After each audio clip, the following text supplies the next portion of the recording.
warahmatullahi wabarakatuh. Jadi perkenalkan nama saya Raihan Zaki Naufal dengan NIM 2025 dari program studi S1 Sistem Informasi dari Institut Pendidikan. Jadi berikut pemaparan jawaban ujian akhir semester pada mata kuliah Sistem Informasi Manajemen tahun ajaran 2025-2026. Oke, jadi langsung saja ke soal yang pertama itu analisis data retail dengan business intelligence atau BI. Jadi pada kasus perusahaan retail dengan data penjualan masif, manajer kesulitan melihat produk terlaris dan tren penjualan gitu. Jadi solusinya penggunaan bisnis intelijen atau BI ini yaitu untuk mengolah data pemerintah bagi berbagai cabang gitu. Jadi melalui proses ETL ke data warehouse.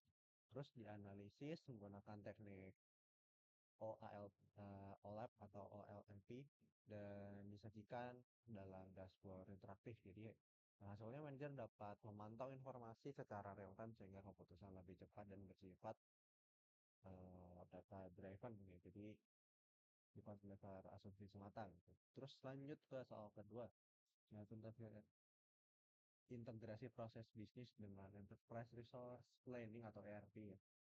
Terkait masalah aplikasi yang terpisah dibanding penjualan gudang, pembelian, dan kekurangan yang memicu perbedaan data. ERP hadir sebagai solusi yang tepat gitu. Jadi ERP menyatukan seluruh proses bisnis tersebut dalam satu database yang terpusat setiap transaksi.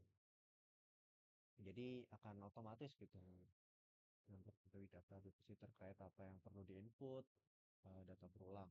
Jadi manfaatnya tuh data jadi efisien dan akurat gitu. Jadi proses bisnis lebih efisien, kondisi lancar serta laporan tersaji secara real time.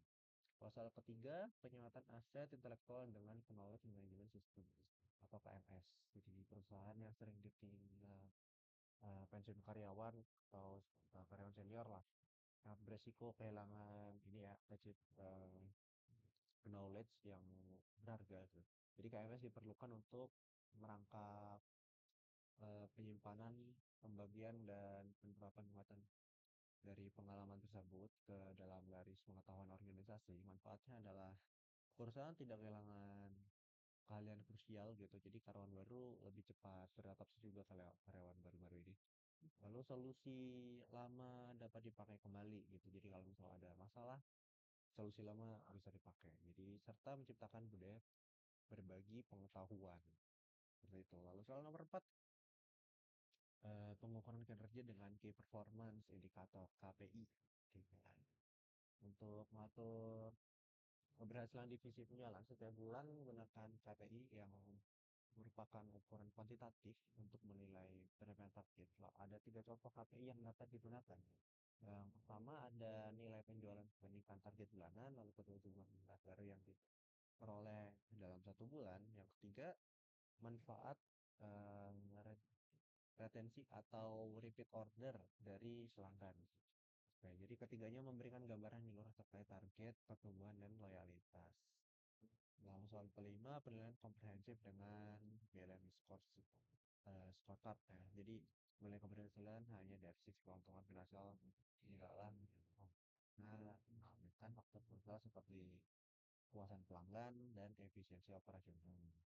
Balance scorecard mengukur kinerja dari empat konsep secara seimbang, yaitu finansial, probabilitas, dan efisiensi biaya. Kalau dari pelanggan, kepuasan dan loyalitas, lalu dari proses bisnis internal, efisiensi dan kualitas. Lalu yang keempat, pembelajaran dan pertumbuhan, jadi kompetensi karyawan dan inovasi metode ini memastikan perusahaan memantau kesehatan bisnis secara keseluruhan. Kalau yang keenam, efisiensi distribusi dengan supply chain atau SCM untuk mengatasi pengiriman barang termasuk yang memungkinkan pelanggan membutuhkan SCM. SCM itu mengingatkan aliran barang, informasi, dan keuangan dari pemasok hingga pelanggan secara real. Perusahaan dapat memantau pesanan secara langsung gitu, dan jadi perencanaan yang lebih akurat. Jadi mencari alternatif lah konsep yang kalau ada kendala atau membutuhkan jadwal distribusi untuk menghilangkan risiko keterlambatan. Lalu soal ketujuh mengatasi bullwhip effect pada rantai pasok. Jadi pada kasus minimarket kemana lunasan besar tidak sebanding dengan permintaan aktual. Jadi sehingga menumpuk, jadi fenomena ini disebut bullwhip effect. Jadi ini distorsi di mana permintaan yang membesar dari pelanggan menuju hulu rantai pasok,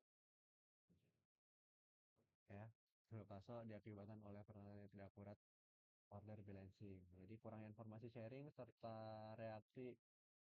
Jangan diganggu dulu ya, lagi UAS ya. No cut no edit banget ini soalnya.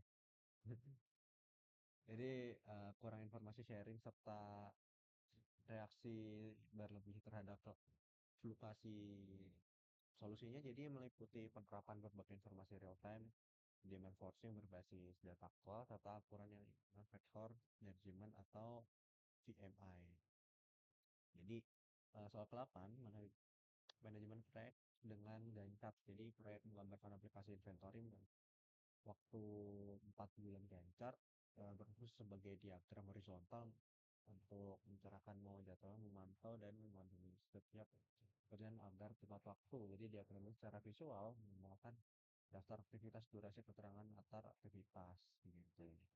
Lalu soal ke-9, pengelolaan SDM dengan Hukum Resource Information System atau HRIS. Jadi untuk masih menggunakan sistem manual dan asensi yang pengajian HRIS ini sangat krusial untuk melanjutkan kenyataan rawan human error. Melalui HRIS juga asensi mencatat otomatis cuti yang dikelola online dan gaji dihitung otomatis berdasarkan absensi serta tunjangan. Jadi manfaatnya kurang lebih untuk berkurangnya kesalahan perhitungan lah. Ini lebih akurat. Lalu soal terakhir nomor 10, solusi sistem informasi manajemen terpadu.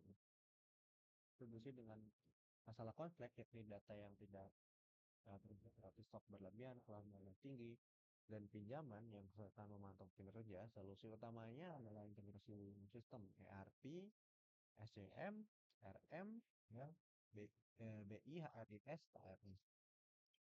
Jadi kurang lebih sekian pemaparan pemaparan jawaban ujian akhir semester manajemen saya. Terima kasih.